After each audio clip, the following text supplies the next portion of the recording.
성매매에 관련되는 부분이 있습니다. 그런데 이 성매매도 두 종류가 있어요. 하나는 내가 원치 않았는데 이 사회 환경, 사회 생활을 하다 보니까 어쩔 수 없는 환경에서 나도 모르게 할 수밖에 없는 상황이 발생하는 경우가 있어요. 성매매가 있습니다. 자, 그거 한 번 정도는 괜찮아요. 그럴 수 있어요. 그러나 반복된다? 그러면 중증심리장애입니다.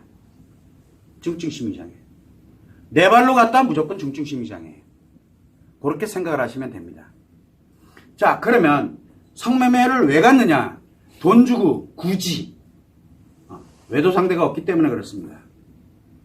즉 나에게 반응해주고 공짜로 그 성을 주지 않는 공짜로 여자를, 그러니까 이게 좀 약간 다르긴 한데 아직 그 사람이 생기기 전에 가는 곳이 성매매하는 데입니다. 왜? 거긴 돈 주면 누구나 성을 주거든요. 그런데 외도에 관련되는 부분을 가면은 내가 관심만 좀 줘도, 조금만 내가 신경을 써줘도 초기와 같이 그냥 내가 말 몇 마디만 하면은 뭐 모텔비까지 다 내요. 근데 모텔비만 투자해도 돼. 왜? 그리고 뒤끝이 안 남아요. 예를 들면 그렇다는 겁니다. 유부녀가 좋은 점은 특징은 뭡니까? 상간녀가 유부녀가 좋은 점의 특징은 티가 안 나요. 두 번째는 뭐가 만들어집니까? 지켜야 될 게 있기 때문에 내가 안전하게 보호받을, 그러니까 안전하게 즐길 수 있는 거예요. 물론 걸리면 이제 양쪽으로 고생은 하겠지만 안 걸린다는 대전제가 깔려 있거든요. 이 사람들은 안 걸린다는 대전제가 깔려 있어요. 자, 그래서 외도하는 것과 성매매와 원리가 같아요. 다만 어쩔 수 없는 환경에서 내가 그렇게 될 수밖에 없었어. 근데 이게 한 번 정도는 그럴 수 있어요. 살다 보면은. 그러나 그때는 중증심리장애라고 하질 않아요. 그러나 문제가 있는 거는 맞아요. 빨리 돌아와야 되는데 그게 안 되면은 어느 순간에 나도 모르는 사이에 내가 하고 있어요. 그러면 그건 이미 중증심리장애가 발생을 했다라고 보면 돼요. 그래서 중증심리장애로 인해서 성매매다. 그거 외도와 같아요. 외도와. 자, 그러면은 내가 성매매를 하는 사람이야. 그렇게 되면 그 사람이 외도도 해. 그러면 그 외도대 상대, 상간녀라고 표현하고 상간남이라고 표현합시다. 성매매는 남자만 하는 게 아닙니다. 여자도 많이 합니다. 뭐 호빠 이런 데 가는 것도 다 성매매 하는 데잖아요. 자, 그래서 그렇게 진행을 합니다. 그렇게 가게 되면은 내가 돈을 좀 써. 그 뭐예요? 성매매 대가예요. 그거 외도는 성매매 하는 거예요. 원리가 같아요, 그냥. 대신 성매매는 걸리면은 뭐가 돼요? 처벌받잖아요. 그러나 외도는 걸리면 처벌 안 받아요. 걸려도 집에만 안 알려지면 돼요.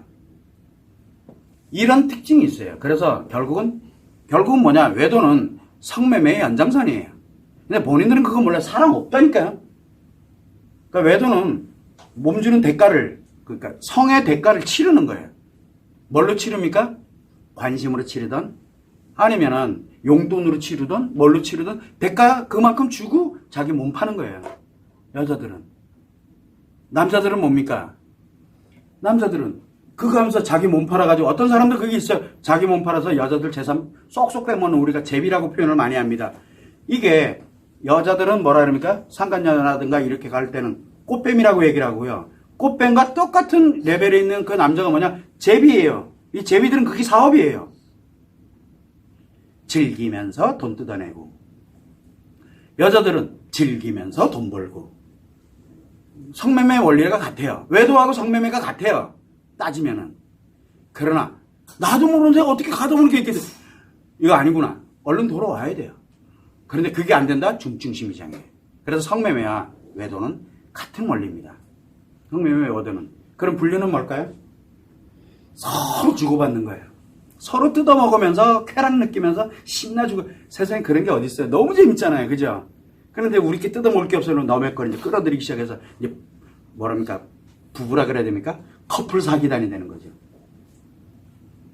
굉장히 위험한 상태에 놓이게 되는 거예요. 그런 점을 여러분들이 감안을 해야 되고, 저는 미혼인 사람들에게도 결혼한 사람들에게도 똑같이 해주고 싶은 말이, 이런 사람들의 유혹에 절대 넘어가지 마라. 그런 사람들은 정말 근사하게 포장되어 있다고. 내가 자신 있으면 결혼을 해서 두드리 잡으려면 내가 건강하고 행복한 걸 가지고 그 사람의 아킬레스건을 가지고 그 사람을 회복시키는 것도 하나의 방법이에요. 그래서 제가 늘 이야기를 합니다. 이 사람 아직 하나가 살아있구나. 그러면은 살아있으니까 그 사람이 가지고 있는 아킬레스건이 뭡니까? 그 사람이 가지고 있는 아킬레스건 가정이잖아요. 그래서 이 가정을 행복하게 만들어라. 그래서 나를 회복하고 내 아이들과 내 가정을 행복하게 만들어 놓고 뭐를 해야 돼요? 너만 빼버리면 이 사람 뒤져요, 그날요.